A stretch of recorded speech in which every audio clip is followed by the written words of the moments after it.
ครับได้แมงซ่อนมาเซานี่ครับว่าสิมาซีนไว้ถ้าฝากลูกไว้ให้คุณครูเพิ่น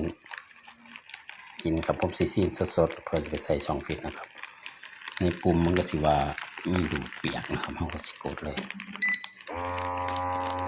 ก็เช็ดดูครับ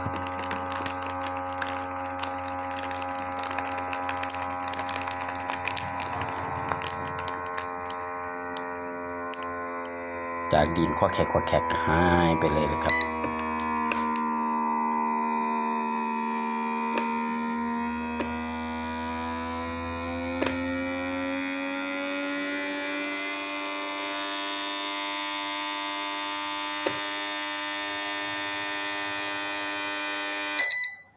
เรียบร้อยครับเส้นเรียบร้อยนะครับบ่ตีงเลยครับอากาศบ่มีนะครับแห้งครับเอามาสั่งเบิ่งจักกิโลนะครับก็สิได้ประมาณ5 ขีด